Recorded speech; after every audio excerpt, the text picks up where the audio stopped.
Kindly subscribe my channel and hit on the bell icon for further notification. Hello बच्चों, मैं मनोज पांडे आपका अपने दोस्त आपके अपने चैनल एमएस कोचिंग इंस्टीट्यूट में फिर से स्वागत करता हूं बच्चों एक नए चैप्टर के साथ जिसका नाम है application of derivative. Friends, last video तक हम लोगों ने चैप्टर नंबर 5 को कंप्लीट कर लिया था जिसमें हमको डिफ्रेंशिएशन पढ़ना था। अभी हमको चैप्टर नंबर 6 पढ़ना है। उस डिफ्रेंशिएशन का एप्लीकेशंस पढ़ना है कि जो हम लोगों ने डिफ्रेंशिएशन पढ़ा है उसको अप्लाई कहाँ करेंगे, उसका यूजेस क्या है। ठीक है, तो अगर आप ये मेरा वीडियो सेशन 2020 से 2021 के बीच अगर मेरा वीडियो देख रहे हैं, जिस पीरियड में ये कोरोना वायरस अभी चल रहा है, तो मैं आपको बता दूं कि एक्सरसाइज 6.1 को हमको नहीं पढ़ना है, सिलेबस को रिड्यूस कर दिया गया है। ठीक है, अगर ये मेरा वीडियो आप इस सेशन के बाद देखेंगे तो 6.1 भी मैं आपको करा दूंगा, वो डिस्क्रिप्शन में लिंक भी दे दूंगा, आप उस सारे वीडियोस को देख सकते हो। तो चलिए, हमको 6.1 करना ही नहीं है, ठीक है, क्योंकि ये सिलेबस में ही नहीं है तो हमको पढ़ना ही नहीं, तो हमको 6.2 से पढ़ना है। और 6.2 से अगर आपको पढ़ोगे तो आपको स्टार्ट करना है इंक्रीजिंग एंड डिक्रीजिंग फंक्शन। तो इसके पहले इंक्रीजिंग और डिक्रीजिंग फंक्शन होता क्या है ये हमको पता होना चाहिए, क्योंकि अगर हमको इंक्रीजिंग और डिक्रीजिंग फंक्शन ही नहीं पता है उसके बेस्ड पे जो क्वेश्चंस हैं वो तो आपको बिल्कुल भी समझ में नहीं आएंगे। तो चलिए, मैं इंक्रीजिंग और डिक्रीजिंग फंक्शन जो आपके बुक में दिया हुआ है मैं इसको थोड़ा सा बता दूं, फिर मैं क्वेश्चन को स्टार्ट करूं ताकि आपको थोड़ा सा मजा आए और क्वेश्चंस आपको समझ में आए। देखिए, यहाँ पर एक ही ग्राफ आपको दिख रहा है जो कि f of x equals to x square का ग्राफ है, जिसको पैराबोला बोलते हैं। आप जानते हो, आई थिंक ये 10th और 11th में आप पढ़ ही चुके हो। देखिए, यहाँ पर इंक्रीजिंग और डिक्रीजिंग फंक्शन का मतलब क्या है। एक्स स्क्वायर ये जो पैराबोला है ना, देखिए यहाँ पर क्या बोल रहा है, हमने एक फंक्शन माना f ऑफ x जो एक्स स्क्वायर की इक्वल है, और x जो बिलोंग करेगा वो रियल नंबर से बिलोंग करेगा। ठीक है, the graph of the function is a parabola, दिख रहा है आपको। अब यहाँ पर देखिए ध्यान से, मैं जो बताने जा रहा हूँ, यहाँ पर कुछ वैल्यूज ये रखा है, वैल्यू लेफ्ट टू ओरिजिन, यानी ये देखिए ये ओरिजिन है, ओरिजिन से लेफ्ट के लिए वैल्यू ये रखा हुआ है और ओरिजिन से राइट के लिए वैल्यू ये रखा हुआ है। अगर हम लोग देखें तो जो ग्राफ है लेफ्ट साइड, अगर हम लोग यहाँ से लेफ्ट टू राइट मूव करें, यानी लेफ्ट साइड में लेफ्ट टू राइट यानी ओरिजिन तक अगर मूव करें, तो देखो ग्राफ कंटिन्यू क्या हो रहा है, डिक्लाइन हो रहा है, नीचे की तरफ आ रहा है। और हम लोग राइट साइड में अगर लेफ्ट टू राइट की तरफ मूव करें तो देखिए ग्राफ कंटिन्यू क्या और अप जा रहा है। ठीक है, तो लेफ्ट साइड के लिए अगर हम लोग देखें बच्चों, तो x से छोटे के लिए, x से छोटा मतलब 0, -1, -2 सो ऑन, आप जो भी ले लो नेगेटिव नंबर्स। ठीक है, तो उस कंडीशन में देखो ये ग्राफ धीरे धीरे करके नीचे जा रहा है, मतलब यहाँ से यहाँ तक के लिए अगर हम लोग बात करें, मतलब इन्फिनिटिव से लेकर के 0 तक का बात करें, तो ऐसे फंक्शन को हम लोग बोलते हैं डिक्रीजिंग फंक्शन। समझ में आ रहा है, क्योंकि देखिए कंटिन्यू ग्राफ नीचे की तरफ आ रहा है। और यहीं पर हम लोग left to right, right side के लिए बात करें, ओरिजिन से यानी यहाँ से 0 से लेकर के इधर राइट साइड इन्फिनिटिव तक, माइनस इन्फिनिटिव नहीं, माइनस लेफ्ट साइड होता है, प्लस इन्फिनिटिव तक अगर हम लोग बात करें तो ये देखिए ग्राफ कंटिन्यू क्या हो रहा है, बढ़ रहा है। तो ऐसे फंक्शन को हम लोग क्या बोलते हैं, इंक्रीजिंग फंक्शन, क्योंकि यहाँ पर देखिए वैल्यू कंटिन्यू, जब x का वैल्यू बढ़ रहा है तो ग्राफ भी ऊपर जा रहा है, फिर x का वैल्यू और मूव कर रहा है तो फिर ग्राफ ऊपर जा रहा है। तो इस तरीके से आप इंक्रीजिंग और डिक्रीजिंग फंक्शन को समझ सकते हो। ठीक है, तो चलिए, ये थोड़ा सा एक टू इंट्रो था कि आपको थोड़ा सा इंक्रीजिंग और डिक्रीजिंग का मतलब समझ में आ जाए। आपको बुक में बहुत अच्छे से दिया, आप उसको और भी फर्दर आगे जो मैं एक्सप्लेन किया हूँ आप पढ़ के समझ सकते हो। तो चलिए अब हम लोग एक्सरसाइज को स्टार्ट करते हैं और देखते हैं एक्सरसाइज 6.2 का क्वेश्चन नंबर 1। तो बच्चों, एक्सरसाइज 6.2 का क्वेश्चन नंबर 1 आपकी स्क्रीन पर ये रहा। देखिए क्या बोल रहा है, so that the function given by f of x is equal to 3x plus 17 is increasing on r। इस क्वेश्चन को स्टार्ट करने के पहले मैं बता दूं कि हमारे बुक में एनसीईआरटी में दो मेथड दिया हुआ है इस क्वेश्चन को सॉल्व करने का। ठीक है, एक मेथड तो मैं आपको ओरली समझा दूंगा और एक मेथड से मैं आपको करके बता देता हूँ। आप चाहो तो जो मेथड आपको पसंद है वो मेथड से आप करो, जो इजी मेथड है वो मैं आपको बता रहा हूँ ताकि आपको अच्छे से याद रहे। ठीक है, तो चलिए हम लोग स्टार्ट करते हैं। तो चलिए पहले वाले मेथड से मैं आपको बताऊँ जो ईजी है। तो सबसे पहले हम लोग गिवन फंक्शन को लिख लेंगे। तो गिवन में क्या हमारे पास है बच्चों, गिवन में f of x is equal to 3x plus 17। Second काम हम लोग करेंगे, बोथ साइड डिफ्रेंशिएशन करेंगे with respect to x। x दिया ना, इसलिए x के रिस्पेक्ट में डिफ्रेंशिएशन करेंगे। तो डिफ्रेंशिएटिंग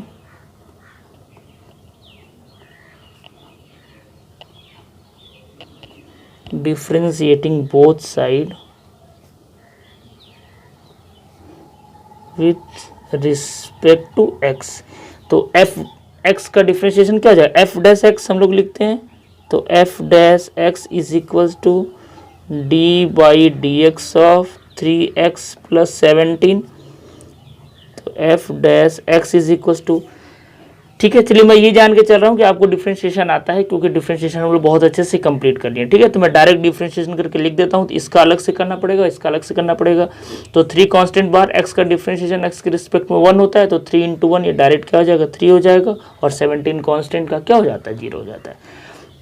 और ये वाला वैल्यू देखिए क्या 0 से बड़ा है, तो हमको यही देखना है कि एफ डैश एक्स का वैल्यू 0 से बड़ा है क्या। अगर एफ डैश एक्स का वैल्यू 0 से बड़ा रहेगा तो हम लोग क्या बोलेंगे, वो फंक्शन इंक्रीजिंग है, और अगर 0 से छोटा रहेगा तो बोलेंगे डिक्रीजिंग है, और 0 के बराबर रहेगा तो नाइदर इंक्रीजिंग नॉर डिक्रीजिंग। बस सिंपल सा बात आपको ये करना है। देखिए आपके लिए कितना आसान हो गया, ठीक है, समझ में आ रहा है। अब देखिए एफ डैश एक्स जो है वो किसी वेरिएबल के ऊपर तो डिपेंड नहीं कर रहा है, वो डायरेक्ट कांस्टेंट नंबर है, यानी डेफिनेटली ये 0 से बड़ा है, तो यहाँ पे कोई डाउट ही नहीं है, ठीक है। तो ये रियल नंबर से बिलोंग भी करता है, तो ऐसा करके लिख सकते हो थोड़ा सा, in every interval on R, ठीक है, 10 एफ ऑफ एक्स, ठीक है, इज स्ट्रिक्टली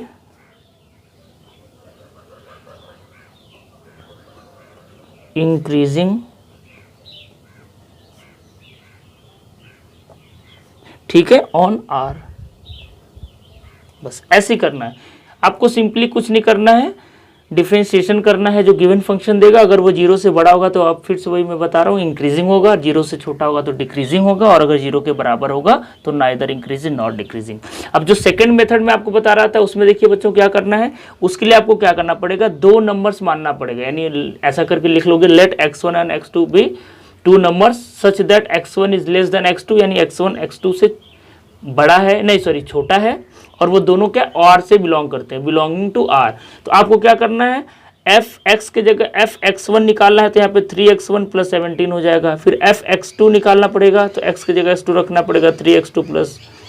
तो उसके लिए कंडीशन सही होता है, कंडीशंस मैं आपको लिख के बता दूं क्या, चलिए मैं कंडीशंस लिख के बता देता हूँ क्या कंडीशन होता है। उसके लिए आपको करना क्या रहेगा, x1 x2 2 नंबर्स आप लोगे इंटीजर से, ठीक है, जिसमें लिए कंडीशन क्या होना चाहिए, x1 लेस देन x2 होगा।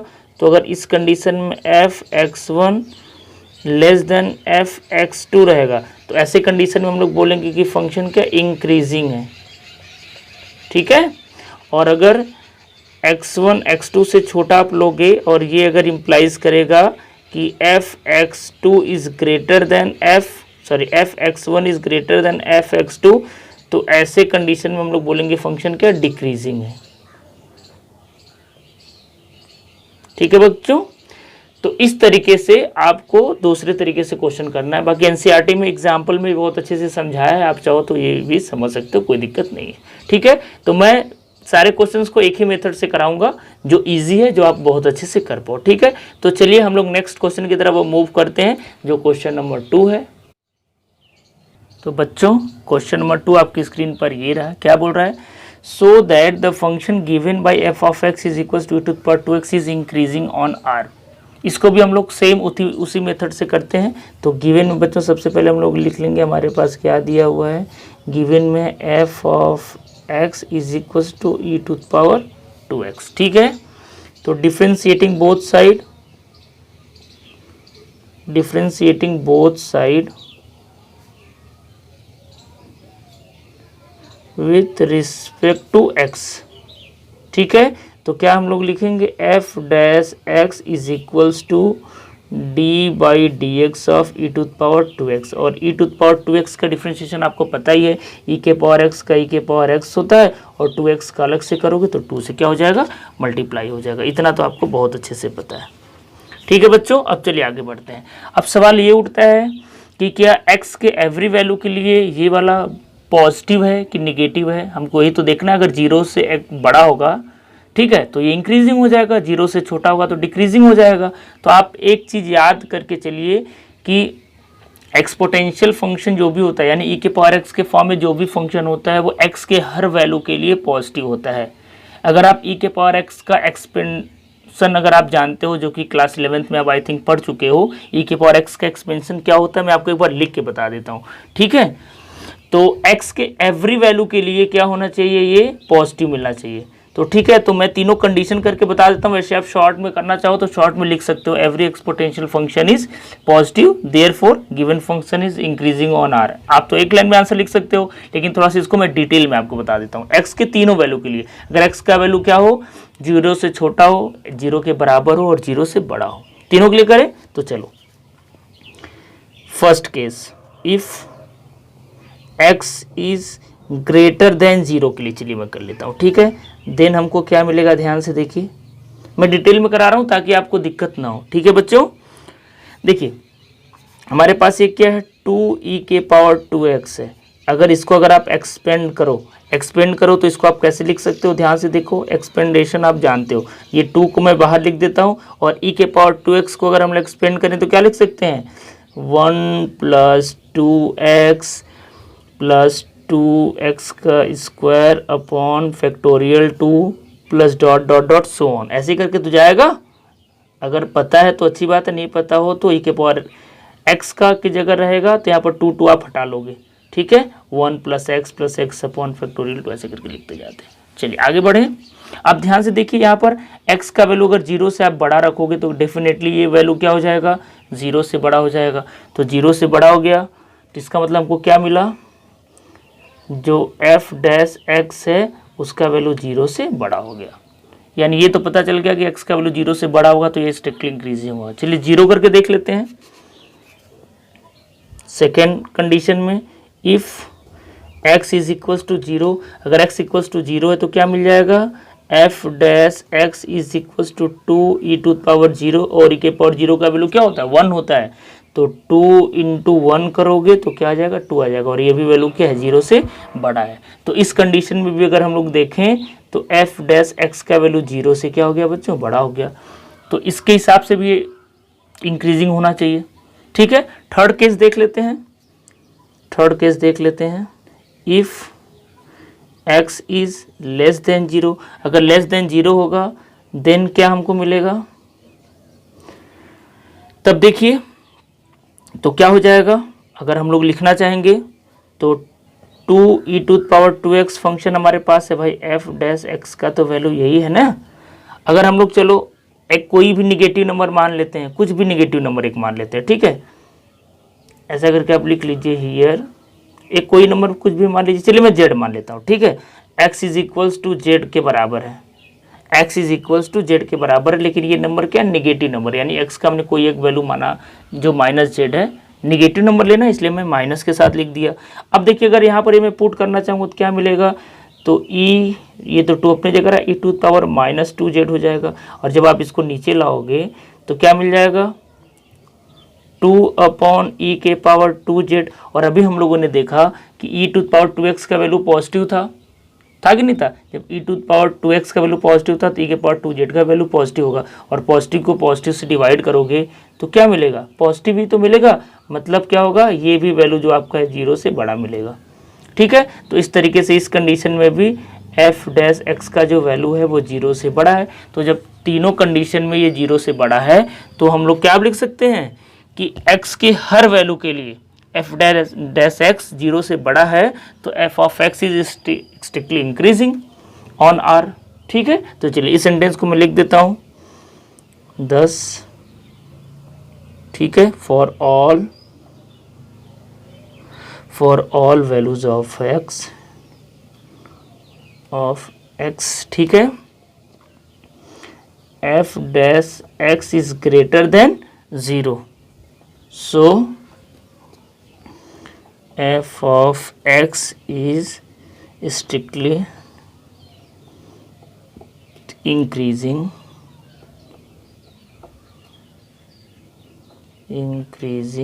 on r। समझ में आ रहा है। तो इस क्वेश्चन को हम लोग इस टाइप से करेंगे। अगर आप ये इतना लेंदी नहीं करना चाहते हो तो डायरेक्ट आप वहीं पर भी लिख सकते हो कि एक्सपोनेंशियल फंक्शन क्या होते हैं, स्ट्रिक्टली इंक्रीजिंग होते हैं। ठीक है, आप याद भी कर लीजिए। तो चलिए इस तरीके से हमारा ये क्वेश्चन नंबर 2 भी कंप्लीट हो गया। अब चलिए हम लोग नेक्स्ट क्वेश्चन की तरफ मूव करते हैं जो क्वेश्चन नंबर 3 है। तो बच्चों क्वेश्चन नंबर 3 आपकी स्क्रीन पर ये रहा। क्या बोल रहा है, so that the function given by f of x is equal to sine x is increasing in 0 to π/2, B part में दिया है decreasing π/2 to pi, and C में दिया है नाइदर इंक्रीजिंग नॉट डिक्रीजिंग। तो अभी मैं पार्ट ए लिखा हूँ, फिर मैं पार्ट बी और पार्ट सी आपको कराऊंगा। तो सबसे पहले हमको बताना है कि ये जो गिवन फंक्शन है वो इंक्रीजिंग होगा 0 से π/2 के बीच। ठीक है, ये ओपन इंटरवल है। तो देखिए इस क्वेश्चन को भी हम लोग सेम वैसे ही करेंगे जैसे भी हम लोग करते हुए आ रहे हैं।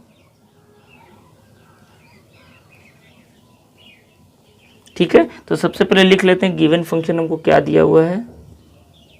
तो गिवन में हमको दिया है f of x is equals to sine x. फिर डिफ्रेंशिएशन करना होगा both side with respect to x. तो differentiating both side with respect to x तुमको क्या मिलेगा, f dash x is equals to d by d x of sine x. और sine x का differentiation आपको बहुत अच्छे से पता है क्या होता है, कॉस एक्स है। ये तो आपको पता ही है, बहुत आसान से डिफ्रेंशिएशन है। अब हमको क्या देखना पड़ेगा कि एफ डैश एक्स का जो वैल्यू कॉस एक्स है, तो कॉस एक्स क्या 0 से π/2 के बीच पॉजिटिव मिल रहा है। तो आप अब थोड़ा सा ट्रिग्नोमेट्री में आप आ जाइए। ट्रिग्नोमेट्री में आपको कोऑर्डिनेट सिस्टम पता होना चाहिए। मैं यहाँ पर करके आपको बता देता हूँ एक क्वेश्चन के लिए, तो आप बहुत अच्छे समझ जाओगे। ये आपका कोऑर्डिनेट है।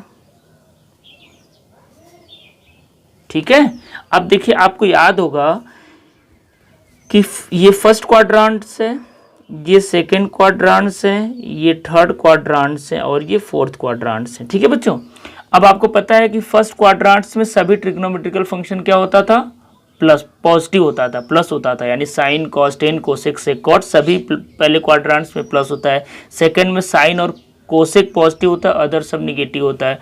थर्ड में कोसेक और सेक पॉजिटिव होता है, अदर सब निगेटिव होता है। और फोर्थ में टेन और कॉट पॉजिटिव होता है, अदर सब निगेटिव। इतना तो आपको पता होना चाहिए। देखिए ये जो इंटरवल दे रहा है क्वेश्चन में 0 से π/2, तो 0 से π/2 के लिए अगर हम लोग बात करें तो 0 से π/2 यही तो होता है भाई। ये 0 से π/2, ये π/2 से पाई, ये पाई से 3π/2 और ये पाई से यहाँ तक हम लोग पूरा बात करें तो 2π हो जाता है भाई। पाई ऊपर में और पाई नीचे में, यही तो है। तो देखिए फर्स्ट क्वाड्रेंट्स में 0 से π/2 के बीच, अगर आप 0 से π/2 के बीच कॉस का कुछ भी वैल्यू रखो तो हमेशा प्लस मिलेगा, क्योंकि पहले क्वाड्रेंट्स में सभी प्लस होते हैं, वो साइन कॉस टेन कोसेक सेकॉट कुछ हो। समझ में आ गया? क्वाड्रेंट समझाने से आपको बहुत अच्छे से क्लियर हो गया।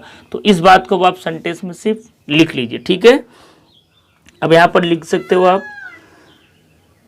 Since cos x is greater than 0 होगा। क्यों 0 होगा?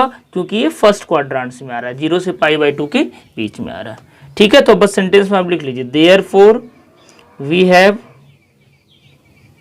हमको क्या मिला, F dash x is greater than 0। और एफ डैश एक्स अगर ग्रेटर देन 0 है तो क्या होगा, ये जो गिवन फंक्शन भाई वो स्ट्रिक्टली इंक्रीजिंग होगा। Therefore F of x is strictly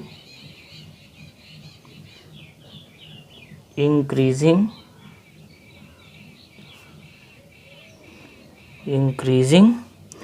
in 0 से π/2 के बीच। ठीक है, स्ट्रिक्टली इंक्रीजिंग होगा इस गिवन इंटरवल में।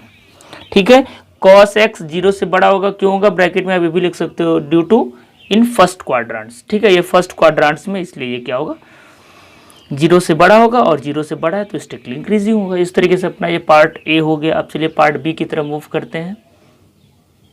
देखिए सेकंड में हमको बताना है डिक्रीजिंग इन π/2 से पाई। तो ऑलरेडी मैं आपको बता ही चुका हूँ, ये डिक्रीजिंग हो जाएगा। कैसे हो जाएगा? देखिए सेकेंड क्वाड्रेंट्स में अगर हम लोग जाएंगे तो सेकेंड में ही तो होता है ना, π/2 से पाई के बीच, मतलब क्या हुआ, ये π/2 है और ये पाई है। ठीक है, तो इसके बीच में सिर्फ साइन और कोसेक क्या होता है, प्लस होता है, बाकी सब निगेटिव होता है। तो कॉस तो इस बीच निगेटिव आ गया ना, तो अगर निगेटिव हो गया तो यानी 0 से छोटा वैल्यू हो गया, और 0 से वैल्यू छोटा हो गया तो क्या हो जाएगा, वो डिक्रीजिंग हो जाएगा, और डिक्रीजिंग है तो आपको प्रूव करना है। तो चलिए जल्दी से हम लोग इस बात को लिख लेते हैं। Since f of x is equal to हमको क्या दिया है, साइन एक्स दिया है, तो एफ डैश एक्स क्या हो जाएगा, कॉस एक्स हो जाएगा। Since cos x is less then 0, अब लेस देन 0 कब है, ड्यू टू, ऐसे करके लिख लो, ड्यू टू सेकेंड क्वाड्रेंट्स, ऐसे करके आप लिख लो सेकेंड क्वाड्रेंट्स, ठीक है, क्योंकि ये सेकेंड क्वाड्रेंट्स में आ रहा है। देन तब हमको क्या मिला, F dash x is less then 0, और एफ डैश एक्स अगर लेस देन 0 है तो क्या होगा, ये स्ट्रिक्टली डिक्रीजिंग फंक्शन हो जाएगा। Hence f of x is strictly decreasing, ठीक है,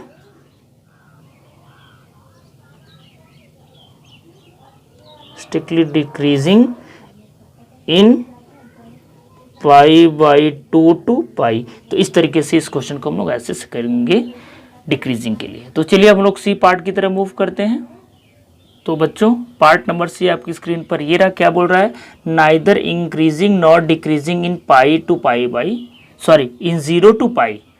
तो बोला कि 0 से पाई के बीच ना तो ये गिवन फंक्शन जो है इंक्रीजिंग है ना तो डिक्रीजिंग है। बिल्कुल आप ऐसा बोल सकते हो, क्यों, देखिए अभी हमने देखा कि 0 से पाई बाई 2 के बीच क्या था भाई, देखिए आपको भी मैं समझाया था ना कि 0 से पाई बाई 2 के बीच ये क्या है, 0 से पाई बाई 2 के बीच ये इंक्रीजिंग है, ठीक है, और पाई बाई 2 से पाई के बीच क्या है, डिक्रीजिंग है। तो अगर मैं बोलूँ 0 से पाई के बीच, तो यहाँ पर देखिए इंक्रीजिंग भी हो रहा है, डिक्रीजिंग भी हो रहा है, तब तो भैया गिवन इंटरवल जो 0 से पाई के बीच है वो इंक्रीजिंग डिक्रीजिंग दोनों है। तो आप कैसे बोल सकते हो कि ये इंक्रीजिंग है कि डिक्रीजिंग है, दोनों बातें हो रही है। तो अगर ये दोनों बातें होंगी तो आप ऐसे बोल सकते हो ना तो ये इंक्रीजिंग है ना तो डिक्रीजिंग है। उसी बात को मैं लिख दिया हूँ, आप स्क्रीन पर देख सकते हो मैं क्या लिखा हूँ, वेन x बिलोंग टू पाई से पाई बाई 2, यानी x भाई cos x है ना, f डैश x का वैल्यू cos x है। तो अगर x का वैल्यू हम लोग 0 से पाई के बीच रखेंगे तो हम लोग देखेंगे we see that f dash x है वो 0 से बड़ा होगा, कब,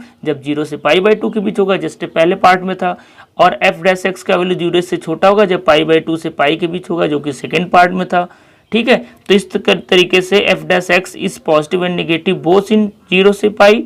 तो 0 से पाई के बीच ये निगेटिव और पॉजिटिव दोनों मिल रहा है। तो हम लोग जब दोनों मिलेगा तो बोलेंगे भैया ना तो ये पॉजिटिव है ना तो ये निगेटिव है। थस आप बोल सकते हो f of x is neither increasing not decreasing in given interval 0 to pi.